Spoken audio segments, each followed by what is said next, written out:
because we're scared of being viewed as aggressive or the B word, what they say about women are powerful, we diminish our own selves. We diminish our language.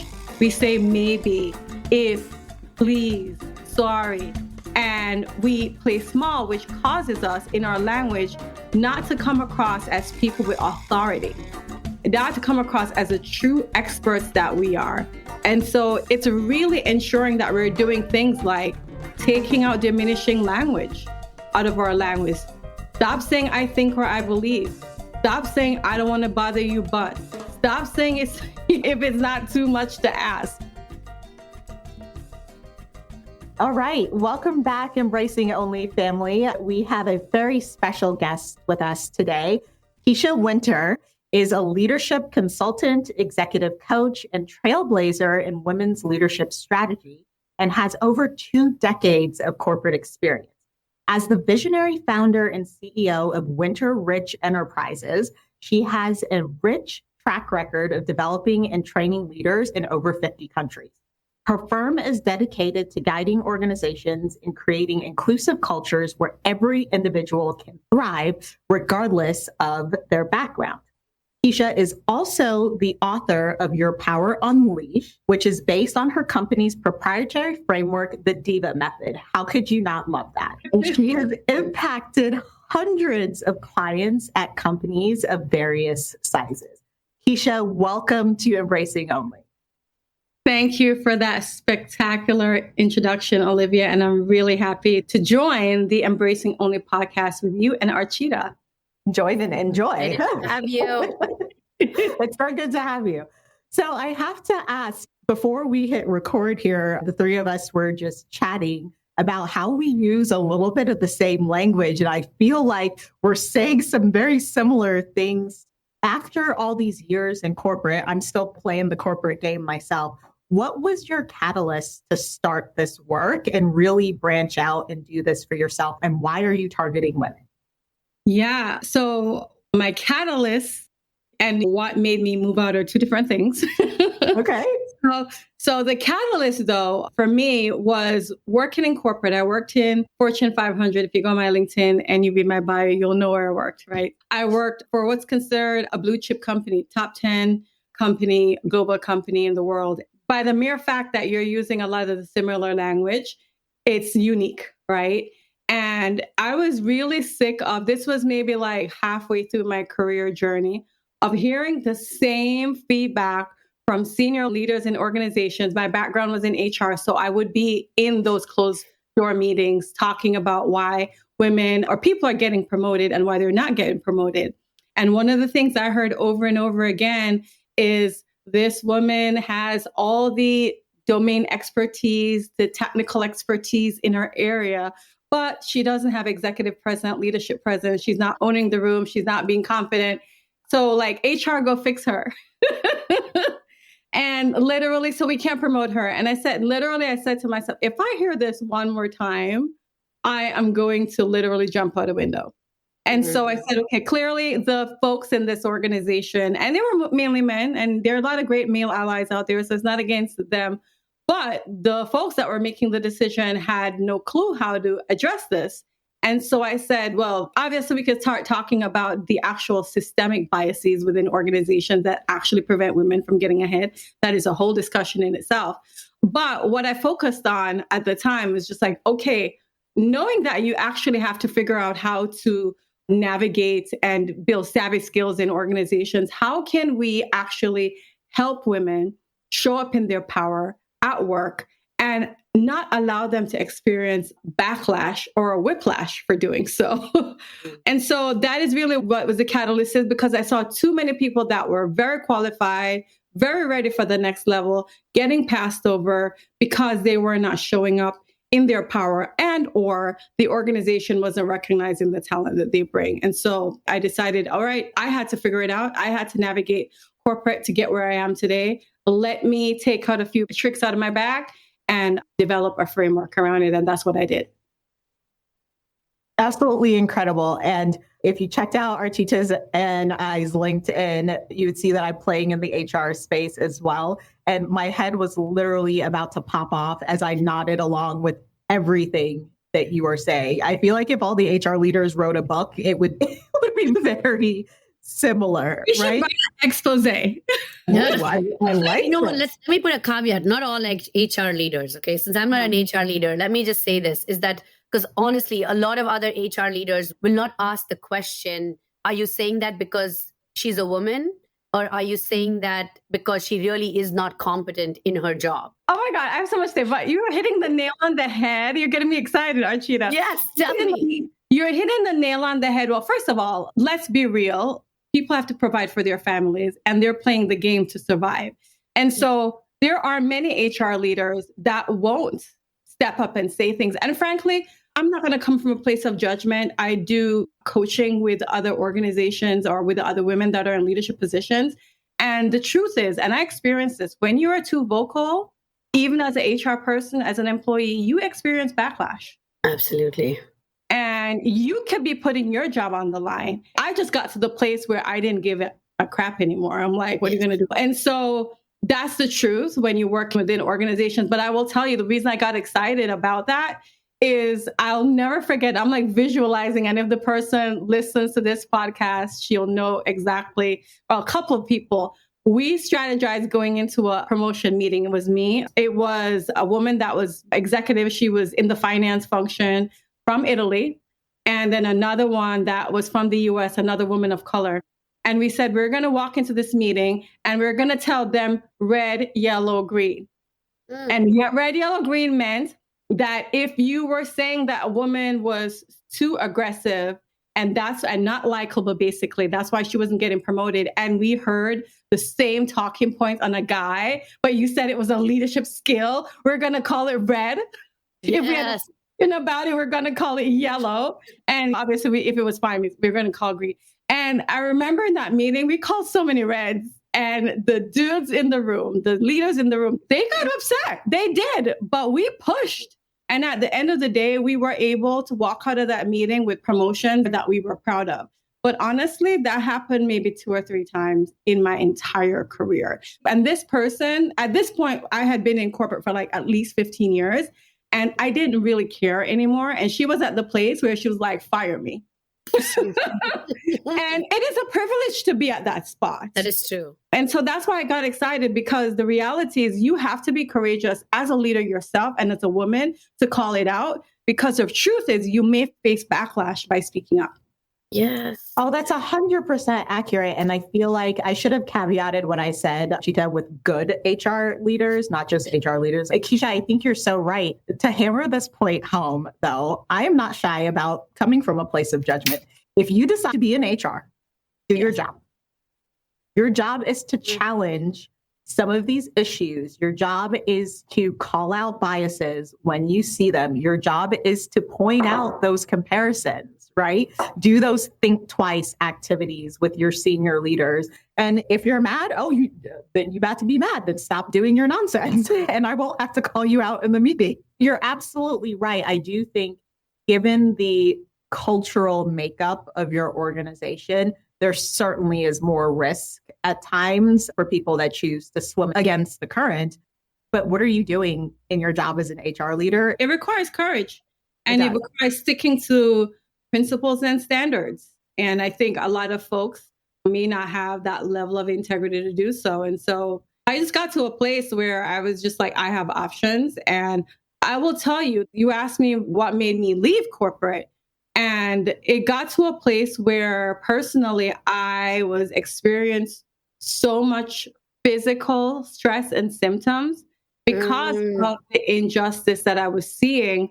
And it was completely against my values. And I'm like, I'm not going to be part of this system if this is the outcome. I'm not going to be your puppet. I'm not going to walk out here because my name means something. And even if I am not the top decision maker, I am in the room. And when I come out, I've got to face employees. And I built 15 to 20 years of a reputation of being somebody employees can trust, just like the organization can trust. And so if you're going to be in a meeting making a biased decision and say that Kisha co-signed on this, it's not going to happen. Gosh, can I just say yes? Because it is the reason I left corporate. Because I had 18 months, and I talk about this everywhere I possibly get a chance to do.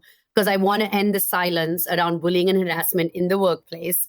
And so I left corporate because I had a situation of and this is not just in any, as you said, right? It's not just in the Fortune 10 company. It's literally a story of every company that allows this to happen. And so as I experienced my kind of navigation of like gaslighting, narcissism, all of this jazz put together in one spot, and I went through the right channels to report it, because you talk about courage to speak up. And I was like, yep, I've got the courage. I'm going to speak up because I have agency. I've been here for a while. I know that this place is zero tolerance bullying policy, all of that fun stuff. And twice, ethics committee folks came back to me and were like, Archita, can you just let it go? Can you just deal with it? Can you just have a chat? Because it's just like a compromise between you and the other person. And I was like, do you understand the physical and the mental toll this is taking on me every day? Because my team had no clue I was experiencing this. Zero. Absolute nada.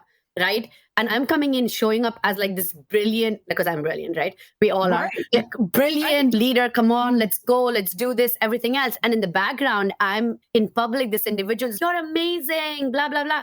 And inside closed doors, this individual was like, you're the worst leader we've ever seen. We've never seen anyone like you. Do you understand what this means? And nothing was making sense to a point where I started believing this stuff. And I was like, I'm doing something wrong, right? Yeah. Gaslighting. But where it was dissonant was this, where the ethics folks were like, Archita, let it go. And I was sitting at that time as a vice president of one of the largest employee resource groups at the company, right? And so here I was telling everyone, empower yourself, speak up, we're here to support you. I didn't have agency. Right. And that was my moment. It was in complete dissonance with me. I could have continued. People were like, come here, work here, forget this, do that, all of this jazz. But it was in complete dissonance with my values. And so I was like, I'm leaving. And it is that point, and you had options. Like same, I created options. And it is a ridiculous privilege to have that, because so many people don't have options. And it can feel extremely debilitating, even worse so on your health. The one thing I'll say to double click on the health thing, for me, I started experiencing digestive issues, because when you're in fight or flight response consistently, you're not in rest and digest. You're in fight and flight all the time. And so I experienced heartburn, GERD, it like developed into a condition, and high blood pressure. And I never had high blood pressure. Actually, I had low blood pressure most of my life. And I'll tell you, a year after I left, my blood pressure went away. Like, I don't have high blood. And that was like 8 years ago. I don't have any high blood pressure anymore. So the impact on our health when we are operating in those situations, but also it goes against your value. And that's why in my book, I talk about how women use courage to get promoted, paid, and find fulfillment is really important, because if you are working in an environment where even if you got promoted and you're paid, but it's completely against your values and you're miserable, that's not wealth. Oh, Kisha, preach. I feel like you might be preaching directly at me right now, but I think two things. I think to Archita's point of some people might not have those options, I vehemently disagree. Everyone has options. You may not like the options, but you have options. Whatever company you're working at today, there's a gazillion companies for you to go work at. Now, it might mean you have to go quiet and go on the job hunt for 6 months and make a move that's uncomfortable, that you don't necessarily want to do because you're comfortable in the chaos. It's familiar chaos, right? And that familiar chaos to the health piece, I just want to make this connection, especially for Black women and women of color. The data is out there to show. It's almost like we expect the suffering. We're comfortable in the suffering, and it's slowly killing us. And we're like, oh, it's fine. Toxicity kills you one drop at a time. You are storing that toxic workplace in your body in different places. And the longer you stay, drip by drip, it's going to eat you alive. Everybody has options. You just may not love the options. And it's going to force you to do something different. It's going to force you to make different decisions, but you can do it. Everybody has choices. Everybody. True. That's agency, right? It's agency, but it's like strategic agency. Because I remember Olivia was in my head when I was experiencing this, right? You've got to have a strategy when you're in the situation. Kisha, your example that you gave, you had others who were allies in that situation to help you go drive those promotions. Well, it's funny because I gave that experience, but if it's, you go like outside the meeting, like 2-3 weeks, like I literally, I won't call names, although I feel like calling names, but I won't call names. Good way. Girl, call the names. Literally, I'll protect them because they were doing good things. I remember it was hilarious. We said, okay, we're going to this meeting and we want to see more people that are not white male get promoted. Kisha, who's always vocal and talking about the biases in the promotion system and how it's the boys club and specifically the white American boys club, because this organization is like 70% diverse, but why is everybody on top a white American male? And so I was just like, who are they going to listen to? I was just like, white American male, come join our meeting. Yes. And I identified one of the guys that was in it. It's like, okay, I'm going to say this, and then you're going to say this, because they're not going to listen to me, but they're going to listen to you. So it's the strategy. It's knowing how to say that politics. And so I know that if I say it, it's only going to be heard by 50% of the room, but the other 50% of the room that's not listening is going to listen to you, white male ally. And so I need you not to be silent. Well, you should speak up as well. And because multiple of us did that, the leaders listened and the decisions changed. It cannot sit on the backs of just Black women. And so I'm like, okay, so who's going to be the ally here to share the burden? Because I'm not about to share this burden by myself. It's not effective, honestly. So having that discussion and strategizing together, to your point, Cheetah, is on point.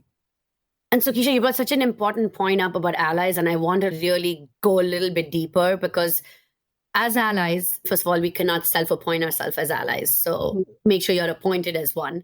But once you're appointed, we appointed him that day.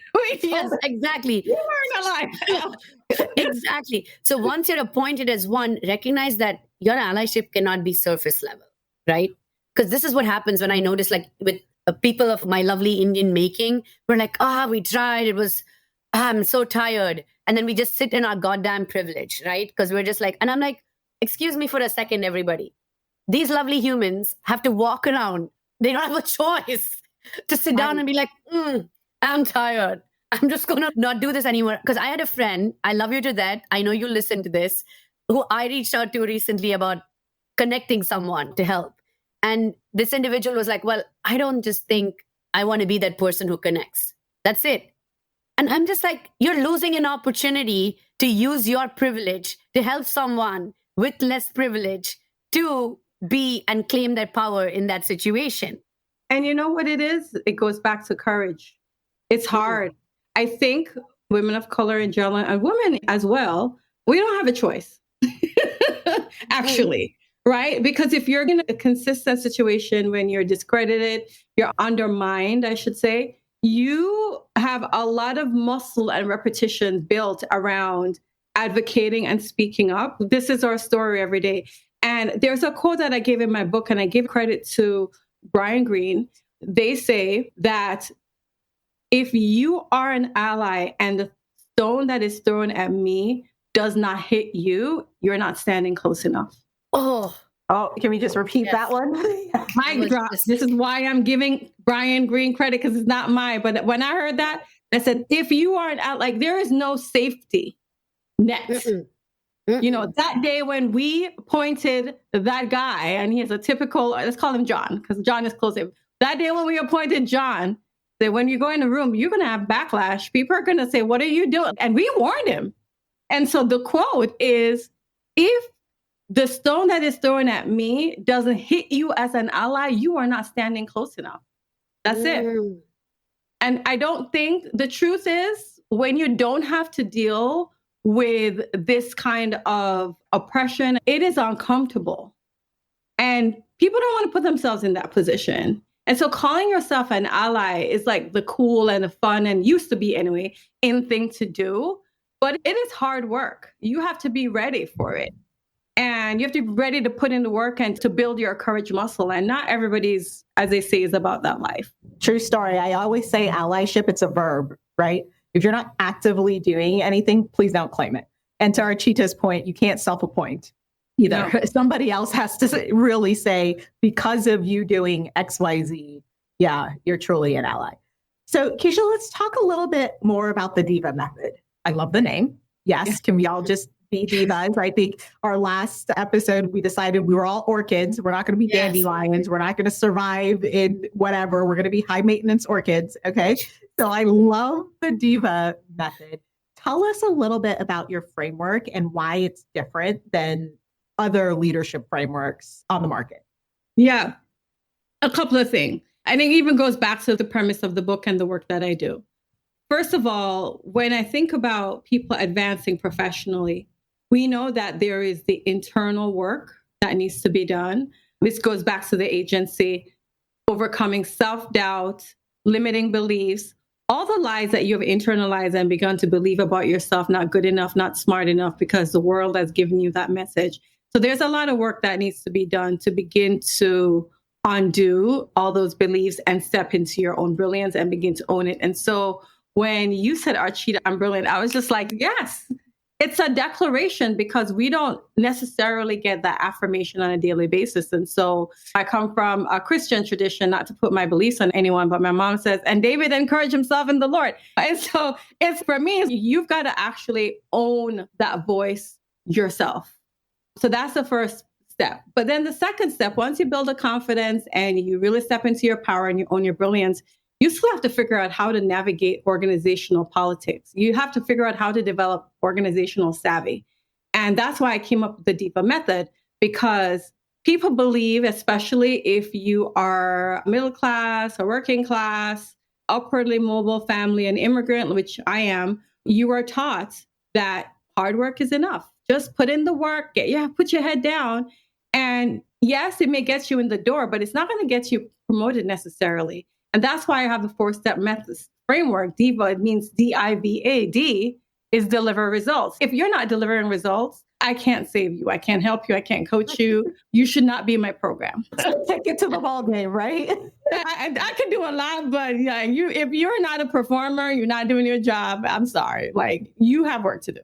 But then once you have that done, that's just a baseline. And so that's why I have the I, the V, and the A.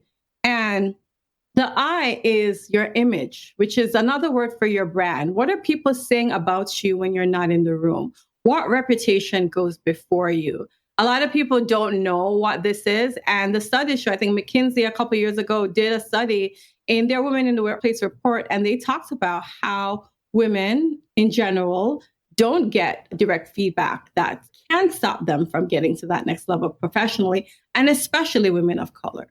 And so that image and that brand is really important, because that precedes you before any decision. And then the third step is that visibility. It's like, all right, now that you're doing the hard work and you have a strong brand, who knows about you? Are you the best kept secret in town? Like, you could be, and here's another thing I find in corporate. A lot of times the person that is in the background doing a lot of the work is not getting credit for the work, right? Mm-hmm. A lot of people are stealing credit. And I've experienced that in my own career, in my profession.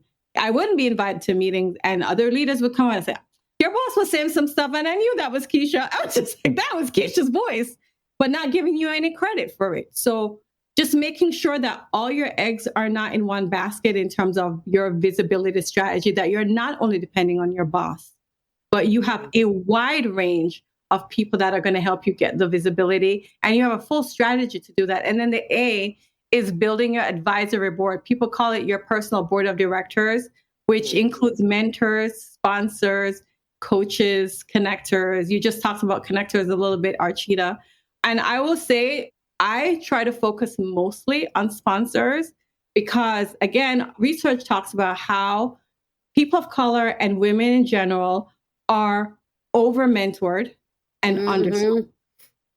Oh, Kisha, if I could, I wish I could reach through the screen here and hug you or high five you or maybe cry with you, because it's literally the same nonsense. Yes. If one more person tells me about how I should set up a mentorship program, absolutely not. Like, I'm done. I don't believe, I don't want to mentor.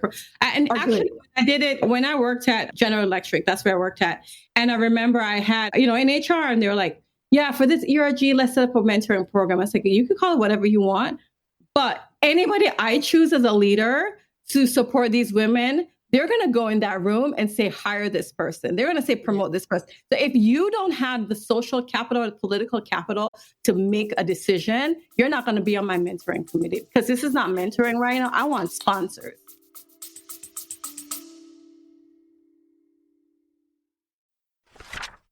Hi, everyone. My name is Olivia Cream. If you are a corporate girly and you are struggling, you're feeling stuck, maybe you're feeling underpaid, overqualified, you're struggling with your boss, or bigger yet, you're even trying to clearly articulate what it is that you want from your corporate career, I am the coach for you. So if you're ambitious and you've got goals to accomplish and you want to accomplish them quickly, check out my website, oliviacream.com. I would love to help you reach your goals. Hi, everybody. I'm Archita Fritz, your other host of the Embracing Only podcast. If you're ready to leave corporate, or you've changed a couple of corporate jobs and want to start a profitable side brilliance, you've made the decision, but you feel unsure of the next steps, here's how I can help you. I can guide you through a successful transition to entrepreneurship to help turn those ideas into profit. So reach out to me on LinkedIn or visit me on architafritz.com to accelerate your empowered transitions. Now, back to the episode.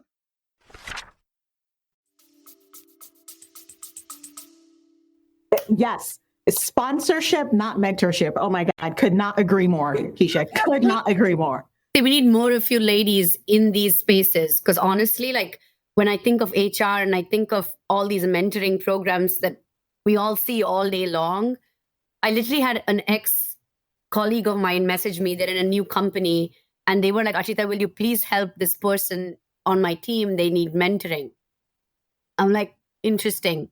Tell me more. And ultimately it comes down to is that this individual didn't have the freaking agency himself to do what he needed to do. And therefore, this woman is stuck in the role that she's in.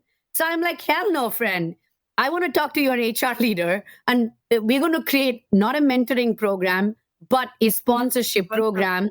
I'm going to stop there because I can go on like 80 trajectories. But when leaders reach out to HR to say someone on my mentoring, HR and whoever else needs to sit down with a leader to understand what is their agency in all of this today and what is missing. Because that is the connective tissue that is causing these women on their teams not to get the visibility, the reputation, the sponsorship that they need. 100%. And the HR person, I was like, okay, forget you. Let me talk to your boss, because clearly you're spot on. And here's another little nugget, because you ladies know, SHRM put out an article and said 60% of managers don't know how to develop their employees. But a lot of companies, right, we tend to promote from within. And so you get someone that's an amazing individual contributor, is technically very solid. And you're like, oh, put them in, coach. Just because you're technically solid does not mean you're going to be a good people. Right. And so there's so many people, and I'm not just talking about managers either, all the way up the chain. Like we are promoting people to directors, to senior directors, to VPs. And we don't understand what is the difference in what your responsibility is to your people in all these different levels, nor do we as HR people appropriately prepare people to lead in these roles, right? And so if 60% of managers are like, God bless, I would love to help my people, but I don't know how. You as an individual are waiting for your manager to help you out, baby. I don't know what to tell you. It's not going to happen. Don't know. They really don't. And to your point, the 10th anniversary of the Women in the Workplace report talks about that. Like we're not investing enough in training and leadership development for managers. The problem is also managers are over here executing and doing the work and trying to lead. They literally feel like they have zero time, and the company is not actually taking them out of their roles and investing in leadership development in these people. Store them in, and you expect just because they did good as an individual executor that now they're going to actually be able to lead without giving them the tools that's necessary to be developed. And so to your point, it is a systemic issue. We're talking about leaders and we're talking about the managers, but the organization has to have a strategy in how you are going to develop your leaders and how you're going to support the women and the people of color and everybody in your organization so that you don't have a toxic workplace, which we won't get into. But the organization does have to have a strategy. And that's what I do with organizations. And I also think this is why so many women hit the glass ceiling, because they don't have the right advisory board, is what I call it, around them. You got to go out and actually take agency and use your agency to go find those people. Gosh, yes, Kisha, thank you for saying that, because one of the most important things after stepping away from corporate, it'll be almost 3 years now, is that you cannot wait in a company.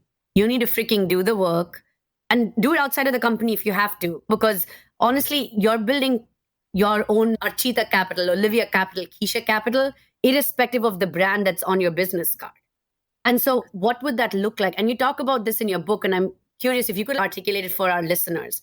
What are some ways individuals can go from feeling invisible to feeling influential at work? Yeah, a lot of this has to do with your communication. But before I get into communication, I'll give you an example, though. For me, I think a lot about agency. I really do. A lot of it is how I was raised as well. And I'll never forget when I sat in corporate and I was just like, I don't personally have the tools to deal with what I'm experiencing at work and in my personal life. And so at the time, I was actually going through a divorce, and it was like really emotionally toxic and draining for me. I had a really bad boss. I had a horrible marriage. And at the time I was like still early, I was like 29, 30. And I was so stressed. And I thought to myself, I need to get help. And so I like literally went to a personal development workshop. And that's when I found out about coaching. And then I realized, after going through coaching myself for a year, I realized the transformational power of being coached and the strategies that can help you, which is different from therapy, because I've done therapy and that's necessary as well. And I've done that as well. And I say the point is, number one, you can't wait for the organization to invest in you. You got to figure out how to invest in yourself. And not to get all financial. So people will take their cash and spend 5 minutes, $2,500, $3,000. I don't even know what they go for, $4,000 for a Louis Vuitton. But you can't pay $500 to go get coaching for your career where you're spending the majority of your work hours.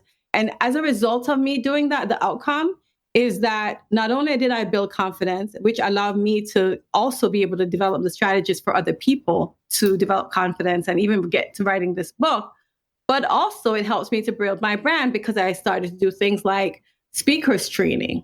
I joined an organization that helped me to develop my speaking skills. So then when I got back to work, people were like, oh, you have an idea. Why don't you present it at conference? And you had the executives present, also the people presenting. And then I go on stage and I'm not at that level. And everybody's clapping, standing up, 500. Like, were you able to do that? I'm like, it wasn't an accident. I invested in myself, because I wasn't chosen to be invested in by you. But guess what? I get to pick me.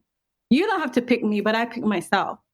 And for me, that is huge, is to decide that you're worth investing in and figuring out what you need. If you're not getting it from your organization, find an organization to work that's going to get you that support, or go get your support on your own. I could not agree more with what you're saying. And I know some of the ladies in my personal circle are probably listen to it. Yeah, I'm talking about all of y'all, because my friends, specifically in my local circles, will say, oh, this is wrong at work, or that's wrong at work, or I wish I could do this and I wish I could do that. And then I'm like, okay, go get some coaching, whether it's me or someone else, go get the coaching. Oh, I can't afford that. Girl, you just blew $1,500 at the club last weekend. Okay. 5 bottles. And how did that help you achieve your goals? How did that help you, right? And so Archita and I, we tackled different sides of this coin here. And the one thing that I want to point out, Kisha, is everything you're talking about includes personal accountability. Yes. And I am not saying, don't get me wrong, and I clarify myself all the time, I am not saying that systemic issues do not exist. They absolutely do. Now, what are you going to do about it? You're going to crawl up in a ball and die? You're going to put yourself in the corner and just resolve yourself to pain and death and suffering from chronic stress and being underpaid and going home and kicking the dog and pissing off your husband because you're upset at work? Is that what you're going to do? Or are you going to do something about it, while other folks who are passionate about changing the system tackle that. What are you doing for yourself? And you could do both. And people think in this, and we're coaches, right? So we know people think it's either or mentality. I'm like, there's an and. You can address the systemic issues, but what are you going to do for yourself? Exactly. Right? Yes. And so, Archita, going back to what you originally asked, is so the first step to going from invisible to credible at work is number one is to decide that you're your best investment and invest in yourself and go advocate for yourself. Tell your organization that I found a program. I want to take a program in the company that's specifically geared to develop high potential leaders. And if your company doesn't have something, go find one and ask them to invest. And even if they don't, you do it yourself, figure it out. And then as a result of that, the second piece, which I do talk about more in my book, is around communication.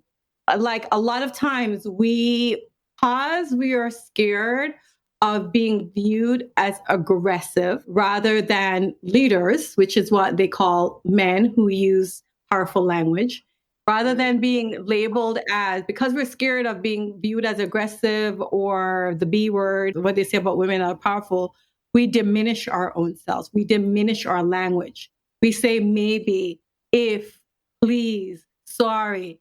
And we play small, which causes us in our language not to come across as people with authority, not to come across as the true experts that we are. And so it's really ensuring that we're doing things like taking out diminishing language out of our language. Stop saying I think or I believe. Stop saying I don't want to bother you, but stop saying it's if it's not too much to ask. For me, that would be the number one thing that besides investing in yourself that you've got to do to be able to go from invisible to credible at work. And then there are other things, but I'll stop there. No, and you know what I tell everyone? Go to Kisha's LinkedIn, and she actually has been so generous. She shared a checklist of this diminishing language. And I think everyone should download it, print it out, and put it up next to their computer because it is critical. And check yourself. You know what? Do an audit. Tomorrow, print this out and do an audit. And it's bingo time. How many times do you say, oh, I'm sorry, I didn't mean that. Oh, I'm sorry, do you have 2 minutes? The freaking I am sorry is absurd, the number of times we use it, and that diminishes authority, right? So I'm literally asking each and every one of you, just please go to her LinkedIn, and it's literally 2 posts ago in the middle of December. Right. It's already probably on your website as well. You can also drop a link in the show notes too. Yes, we'll drop a link in the show notes, but it's so valuable. Print it out, put it next to yourself, audit yourself, and then start working towards not using the language, because we have to unlearn this behavior and this belief, because we believe we're being, I'm putting it in air quotes, nice. We believe this shows in air quotes humility. We believe in air quotes it means we're likable. Nobody gets too sense about it. Go and own your authority. And I wanted to say one thing you mentioned there at the beginning, which is you own your own agency, is a lot of us, when we get rejected by companies for this big corporate leadership project or program or whatever, we're just like, okay. And then we go around, we ask our managers, what should I do next year so that I could get selected in that? Thank you for the eye roll. It's such a joke, because don't let the limiting beliefs of others limit you, people. Please do not, and go do something about it yourself. Yeah. It's funny. I spend a lot of times, one of the speakers training programs I went through was Lisa Nichols, if you know who she is. Yes, and she wrote the foreword in my book. And one of her favorite expressions that I love is that she says, I like me and I choose me. So if you like me, that is icing on the cake. It's optional. Oh, I love it. It's not the whole cake. Like, I like me, but you liking me is a bonus. But me liking me is first. So the fact that I didn't get chosen I chose myself. I chose to invest in myself. So by the time I showed up, there was a reputation after a while. I was like, oh, like, we're not going to speak after Kisha. Did I go through like the Crotonville training? Like I did go through some of the Crotonville training, but did I go through the big training that a lot of people went through to learn how to speak? No, I didn't. I wasn't chosen. And I decided to go out and get the training myself. Whatever you do to invest in yourself is an investment in you. you take that wherever you go, whichever company, both inside, and I know Archita, you talk about serving on boards and all of that. You do that inside and outside of your organization. So as I said, great, advocate. I give people letters to give their employers to get them sponsored. And if they don't sponsor you, sponsor yourself. That's what I had to do. Two things, I think, going back to the getting labeled aggressive. Why is this a bad thing? Why are we afraid of being labeled aggressive? I can be very aggressive. Don't give me a reason, right? And it's fine, right? Especially as being a military leader, it translates. There's different kinds of leadership, certainly, but depending on your own style, just because somebody calls you aggressive does not mean you should shrink from that. Straighten your aggressive crown and keep on strutting, girl. It's totally fine, right? There's this fear around that word, especially for Black women. And I fell into that trap earlier in my career, but now I embrace it. Yep, I totally am. And what? The reality is that there are a lot of people out there, a lot of men that are out there owning their voice and being assertive, and it's very respected. Obviously, the reason why people try to shy away from it is because the implications and the backlash. But we have to push against that system. We've got to push back against that system, to your point. 100%, Kisha. And I would argue the backlash is going to come whether you like it or not. So pick your backlash. And I think I talk about it in one of those meetings. I had a leader say to me, it's just like, well, she's a wallflower and so fragile. And I'm like, can't win. Fragile, wallflower, or aggressive and itchy. Exactly. Kisha, you're nailing my point here, right? Everybody's going to have something to say. So don't shrink.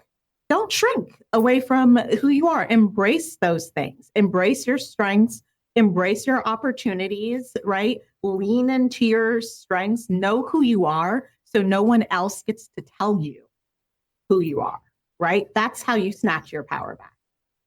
Can I just share one thing? I want to share one thing to what both you ladies are saying. It's so important. Like we talk a lot about this on the podcast, is build agency, learn yourself, understand yourself. A lot of the women who are listening to us on the podcast, they've achieved a lot of amazing things in their life. But they're coming to a point where they're probably unfulfilled in whatever stage they are. They're navigating some transition, they're navigating some change. And because of their time, like 15 years, 10 years, 7 years in corporate, they assume that time in a company, they know themselves. We only know the version of ourselves that were accepted in that space. So please go invest. Like Kisha, you mentioned this, invest in a coach, please. I cannot stress this enough. It is so important for you because you don't truly know yourself until you reflect parts of yourself to someone else and they feed back, the Johari's window of parts of yourself you're missing that you need to embrace and accept. Yes. Well, as we're coming to a close, this conversation could be like a 6-hour or a 6-series marathon. Kisha, we certainly need to have you back here because I love everything that you have to say. But for our audiences, we're coming to a close here. I think some of the big things that Kisha mentioned, one, go check out her book, Your Power. We will put a link in the episode here for you to be able to get there. Go check her out on LinkedIn. Please go invest in a coach. Ladies, you can't coach yourself. Your best friend can't coach you. Your spouse doesn't want to coach you. And your manager is incapable and unprepared to do so. Go find a coach. Please, if you take away anything from this episode, I want you to take that away. And also check out Kisha's Diva Method. I think it is a spectacular map for navigating these corporate spaces. You can achieve the life of your dreams. You just need a strategy. So go seek out someone that can help you do that. And Kisha is certainly one of the juggernauts in this space. So go check her out. Kisha, could you please share with our audience, how can they find you, where they can find you, and how they can get in touch with you to work with you? And anything you'd like to share about yourself. You hit the nail on the head with everything in the introduction and our discussions regarding me. I am everywhere by my name, Kisha Wynter. So KISHAWY as in yes, NTER on LinkedIn. And it's where I primarily hang out. I'm also on Instagram. You can DM me both places. And on my website, Your Power Unleashed with an ED at the end.com, which is also the name of my book, which is available on Amazon. They will all be in the show notes, but that's where you can find me And I answer my DM friends. So DM me or send me a message through my website. I would love to connect with you. So thank you again, everyone, for joining us. Hopefully you enjoyed this episode. As always, take care of yourself and take care of each other. Thank you, Kisha, for joining us here today. We so appreciate you. So good to be here. It's been a pleasure talking to both you and Olivia Archita. Thank you for having me.